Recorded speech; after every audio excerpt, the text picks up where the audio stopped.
इतना heavy vehicle जो 130 kilometre per hour की स्पीड से चल रहा है, उसको इतने पतले से ट्रैक पर मैकेनिकली बैलेंस करते हुए ब्रेक लगाना वाकई में बहुत अद्भुत इंजीनियरिंग है। इतनी हेवी स्पार्किंग होती नहीं है ब्रेक लगाते टाइम जितनी हमने दिखाई है, लेकिन इमरजेंसी ब्रेकिंग के टाइम ब्रेक शू से हल्की स्पार्किंग या बहुत ज़्यादा हेवी लोडेड लोकोमोटिव में व्हील स्लीपेज की वजह से स्पार्किंग होती है। ट्रेन के इस डिब्बे को कोच बोलते हैं। आप जो कोच देख रहे हैं वह एलएचबी कोच है। इसके नीचे दो बोगी लगी रहती है जिनमें चार चार व्हील्स होते हैं और इन 8 व्हील्स पर इक्वल ब्रेक फोर्स अप्लाई होता है। अब ट्रेन चाहिए कितनी भी लंबी हो, हर व्हील के पास में ब्रेक फोर्स पहुंचता है, लेकिन इस ब्रेक फोर्स का मास्टरमाइंड इंजन में लगा हुआ एक पावरफुल कंप्रेसर होता है। यह कंप्रेसर एयर ब्रेक, ट्रेन के एयर सस्पेंशन, बाथरूम, हॉर्न सभी को एयर सप्लाई करता है। यह स्पाइरल टाइप कंप्रेसर है जिसको किसी और वीडियो में बात करेंगे। इसके साइड में दो स्पाइरल लगे हैं जो एयर प्रेशर क्रिएट करते हैं और बीच में एक पावरफुल 3 फेज इंडक्शन मोटर लगी रहती है। इस कंप्रेसर से दो पाइप निकलती है, एक break pipe in short BP जो ग्रीन कलर की होती है और second feed pipe in short FP जिसका कलर व्हाइट होता है। जब इंजन को ट्रेन के कोच से कनेक्ट किया जाता है तो उसी टाइम इन दोनों ब्रेक और फीड पाइप को भी कोच से कनेक्ट कर दिया जाता है। लेकिन दोस्तों, जब इंजन कोच से कनेक्टेड नहीं रहता है तब भी उनमें प्रॉपर इलेक्ट्रिसिटी की सप्लाई रहती है। कमेंट में जरूर से लिखना कोच में कहां से सप्लाई आती है। इंजन और कोच के दोनों साइड में ही वाल लगे रहते हैं जिनको एंगल कोक बोलते हैं। इनका यूज जब इंजन को अलग किया जाता है तो इन पाइप से प्रेशर कम ना हो जाए इसलिए बंद कर दिया जाता है। अब यह दोनों पाइप हर बोगी से होते हुए ट्रेन के लास्ट कोच की बोगी तक जाती है। हम किसी एक बोगी का ब्रेक मैकेनिज्म समझते हैं। इंजन में रखा हुआ कंप्रेसर इस फीड पाइप में कॉन्टिन्यूसली प्रेशर भेजता रहता है और फीड पाइप इस रिजर्वोयर से कनेक्टेड रहती है। लेकिन रिजर्वोयर में एयर भेजने से पहले एक वाल लगा रहता है आगे के मैकेनिज्म को मेंटेनेंस के काम के लिए, और एक डस्ट कलेक्टर लगा रहता है जो डस्ट को आगे नहीं जाने देता। इसके अलावा एक नॉन रिटर्निंग वाल जिसको शॉर्ट में एनआरवी बोलते हैं जो सिर्फ फीड पाइप से एयर को रिजर्वोयर में आने देता है लेकिन वापस नहीं जाने देगा। कंप्रेसर इतना हाई लेवल का प्रेशर भेजता है कि इस रिजर्वोयर में पर सेंटीमीटर स्क्वायर में 6 केजी एयर को कंप्रेस करके भर दिया जाता है। इस रिजर्वोयर की कैपेसिटी 125 लीटर एयर की होती है। रिजर्वोयर के पास में एक और 75 लीटर का टैंक लगा हुआ है जो टॉयलेट में एयर प्रेशर को भेजता है। अभी हम इसके बारे में बात नहीं करेंगे इसलिए हमने इसके कनेक्शन भी नहीं किया है। तो इस रिजर्वोयर से एयर डिस्ट्रीब्यूटर वाल के पास में पहुंचती है। डिस्ट्रीब्यूटर वाल के अंदर ब्रेक पाइप से भी डायरेक्ट कनेक्शन आता है। ब्रेक पाइप का प्रेशर 5 केजी पर सेंटीमीटर स्क्वायर होता है। यह वाल बहुत बेहतरीन तरीके से काम करता है। इस वाल से आउटपुट जो निकलता है वह दोनों बोगी की तरफ एयर प्रेशर को भेजता है ब्रेक एप्लीकेशन के लिए।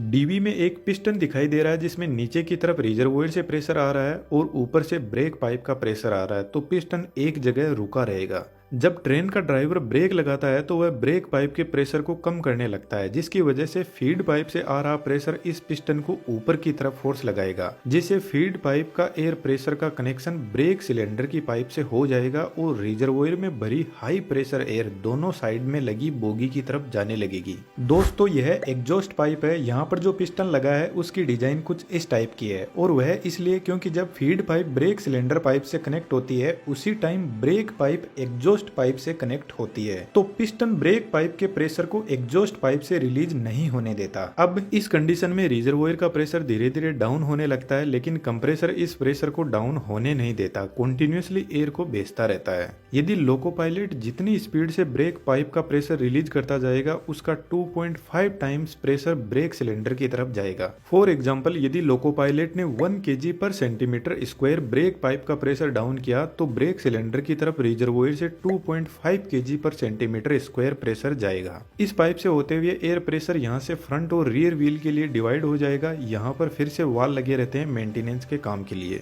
यह पाइप दोनों फ्रंट व्हील के लिए जा रही है और यह पाइप इन दोनों व्हील तक पहुंचती है। हम एक व्हील के ब्रेक मैकेनिज्म को समझते हैं। दोस्तों, एक थोड़ा बारीक मैकेनिज्म है, इसको समझना। अभी डिजिटल दुनिया का जबरदस्त टाइम चल रहा है और इसमें नई नई स्किल्स की भरपूर डिमांड है और पैसा अनलिमिटेड, और इनमें 3D एनिमेशन भी एक जबरदस्त डिमांडिंग स्किल है। हमने बेहतरीन 3D एनिमेशन का कोर्स डिजाइन किया है। लर्निंग के अलावा जितने भी अर्निंग के तरीके हैं उनके बारे में भी बात की है, और हम एक प्राइवेट 3D कम्युनिटी भी बिल्ड कर रहे हैं जिसमें आप अपने आप को बेहतर पॉलिशिंग कर पाओगे। डिस्क्रिप्शन में डिटेल्स अवेलेबल है, बहुत कुछ सीखने को मिलेगा, जरूर से ज्वाइन करना। अब वापस टॉपिक पर आते हैं। एयर प्रेशर सबसे पहले ब्रेक सिलेंडर में आता है। ब्रेक सिलेंडर में डायफ्राम होता है जो एयर के प्रेशर से कुछ इस तरीके से मूव करता है। अब डायफ्राम का फोर्स इस पिवट पॉइंट पर पहुंचता है और इस पिवट पॉइंट से ब्रेक फोर्स ब्रेक शू पर जाता है और ब्रेक शू ब्रेक डिस्क पर घिसने लग जाता है और धीरे धीरे ट्रेन का व्हील रुकने लगता है। यह सेम प्रोसेस सभी व्हील्स के साथ में होती है।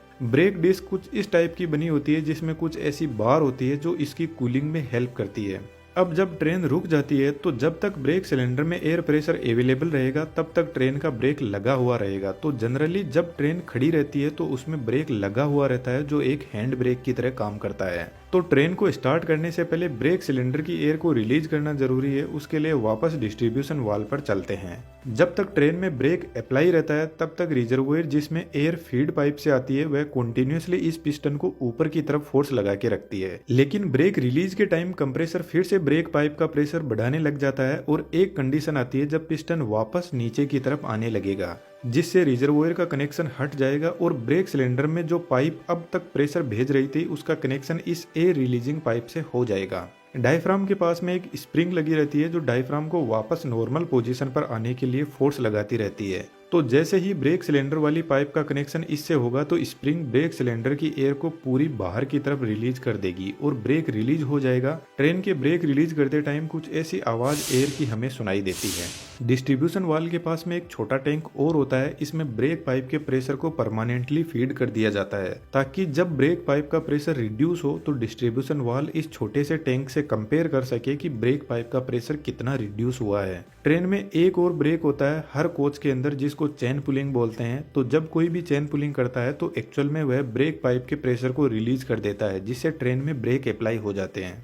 LHB कोच में डिस्क ब्रेक होता है जबकि ICF कोच जो ब्लू कलर के होते हैं उनमें डायरेक्ट व्हील पर ब्रेक फोर्स लगता है। ब्रेक मैकेनिज्म दोनों ही कोच में एक ही जैसा है लेकिन LHB कोच में ब्रेक सिस्टम के कंट्रोल के लिए एक पूरी कंट्रोल यूनिट होती है। इस यूनिट के पास में 2 ब्रेक इंडिकेटर लगे रहते हैं दोनों साइड की बोगी के लिए। तो जब ट्रेन में ब्रेक अप्लाइड रहता है तो यह रेड कलर का हमें दिखाई देता है और ब्रेक जब रिलीज रहता है तो ग्रीन कलर का इंडिकेशन दिखाई देता है। यह control panel toilet air suspension के लिए भी एयर प्रेशर को सप्लाई करता है।